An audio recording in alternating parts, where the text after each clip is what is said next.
לך דודי לקראת קהלה בני שבת נקבלה לך דודי לקראת קהלה בני שבת נקבלה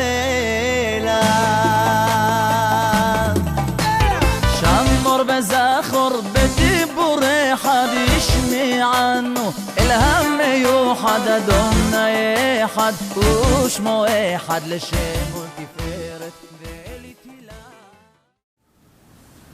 Shabbat Shalom.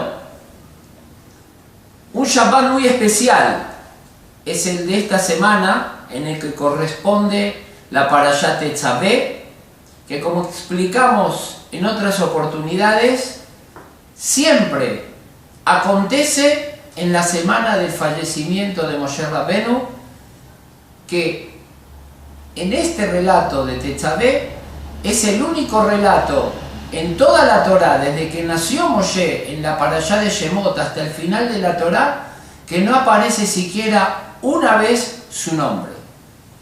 Pero además, como solemos argumentar en algunos casos, esta es una parashá que no solamente tiene nombre, tiene apellido. Este es un Shabbat que se llama Shabbat Zachor. Siempre el Shabbat previo a Purim nos corresponde cerrar el capítulo de la lectura semanal con un maftir especial. Y en este caso, Zachor et asher asa lecha Amalek. ¿Y por qué? Vamos a ver que quiero remontarme, antes de entrar al comentario, a una de las entregas semanales que hicimos, en las cuales preguntamos si la Torá deja impune los errores de algunas personas. Si es cierto que por ser un héroe, un personaje, un patriarca de la Biblia, la Torá le perdona absolutamente todo. Y para entender este capítulo de Amalek, tenemos que remontarnos a las bendiciones de Yitzhak para con sus hijos Jacob y Esav. ¿Por qué? Vamos a ver el desarrollo genealógico de ambos personajes. Que Esav tuvo un hijo que se llamaba Elifaz y el hijo de él se llamaba Amalek, y de Jacob tuvo un hijo que se llamó Binyamin, y de la tribu de Binyamin, vamos a ver el devenir de la historia, aparecerá el personaje de Mordejai y Yehudí en la historia de Esther, que nos cuenta que es Ish Yemini, que era de la tribu de Binyamin. Y ocurre que cuando Jacob ocupa el lugar de Esav y Esav retorna a su casa y se da cuenta de todo lo que ocurrió, el relato del libro de Bereshit, en la Parashá de Toledot, capítulo 27, nos cuenta en el versículo 34, que en el versículo que dice así: Vaitzak tzeaka gedola umara ad meod.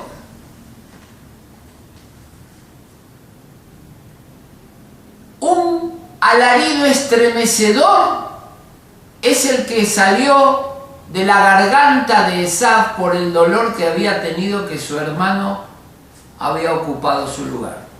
No vamos a hablar si era culpable, si era inocente, si la mamá lo mandó o no. La realidad fue que un hermano sufrió a causa de un acto del otro.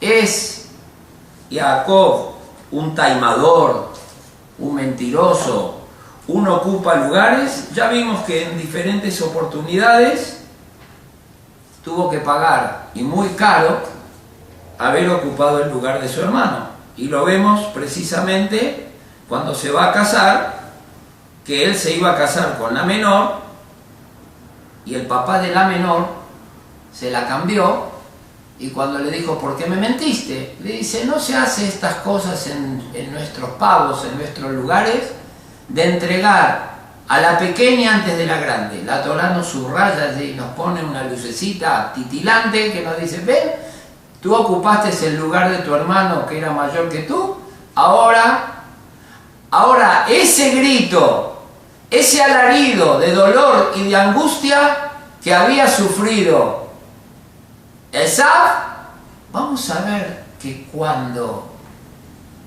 se entera Mordejai de los designios, los proyectos que tiene Amán de destruir a todo el pueblo judío. ¿Y quién era Amán? Amán Ha'agagí. Amán Ha'agagí, el rey Agag, era el rey de Amalek. Y un descendiente de Binyamin, que era el rey Saúl, había recibido la ordenanza de ir a exterminar a Amalek, como dice la Torá. Majó timje et zeher Amalek. Tienes que destruir. Era la única oportunidad en la historia. Me atrevo a decir que tal vez es la única mitzvah de la Torá que no se pudo cumplir nunca. Porque solamente una oportunidad de destruir a Amalek. La tuvo Shaul. ¿De qué tribu era Shaul? De Binyamin. Y Shaul desoyó la orden del profeta Samuel, que le había dicho que maten a todos. ¿Y a quién trajo vivo? Al rey Agag. Y Agag, antes de ser pasado por armas en manos de Samuel, dicen que tuvo esa noche la oportunidad de procrear, y la descendencia de él fue Hamán, que se llama Hamán Agagí, por el rey Agag de Amalek. La historia que comienza en dos hermanitos que se pelean en el vientre de su madre, tiene un corolario en la Megilat Esther, que cuando se entera Mordejai de lo que quiere hacer el primer ministro, se vistió con ropas de luto y salió de la ciudad. Y escuchemos el versículo como dice: Vaizag zeaka gedolá umara. Y él exclamó un alarido muy grande, gigante y angustioso. Él mismo, las mismas palabras que utilizó el texto en el relato de Esav, el abuelo de Amalek, un descendiente de Amalek le hizo estallar en llanto, en dolor y angustia a un descendiente de Jacob. Historias, los caprichos de la historia, no, es la mano de Hashem. No hay impunidad en la Torah. Ahora, el que quiere ser malo, lo van a ayudar para que sea malo. Y el que quiere ser bueno, la historia de Purim, que vamos a hablar en la próxima entrega, que es la parashá que viene, vamos a entender un poco más cuál fue todo ese relato, podríamos llamarlo eterno, de esta historia de judíos perseguidos con proyectos de exterminio a lo largo de toda la historia. Pero hoy, antes de la celebración, la Torá nos manda un mensaje. No puedes celebrar si no te acuerdas de tu historia. Si no sabes, y tienes que estar muy atento, quiénes son los verdaderos enemigos. Porque Amalek vino sin ninguna causa en el desierto. Beatá Ayet Beyagea, un pueblo de esclavos. Miles, cientos de miles de mujeres y niños vinieron a atacar a Amalek. El objetivo era muy claro. Era demostrarle a los demás pueblos que se puede agredir al pueblo judío, pese a que Hashem entonces y hasta hoy sigue poniendo su cúpula protectora sobre el pueblo de Israel y el Estado de Israel. Estamos prestos entonces para, de alguna manera, ir preparándonos para la alegría, pero siempre lo hacemos con reflexión. Esta alegría que va a desatar los más profundos sentimientos de algarabía, también es una fiesta que debemos tomar en serio. Shabbat Shalom. ישמר השבת, אל ישמר אני. ישמר השבת, אל ישמר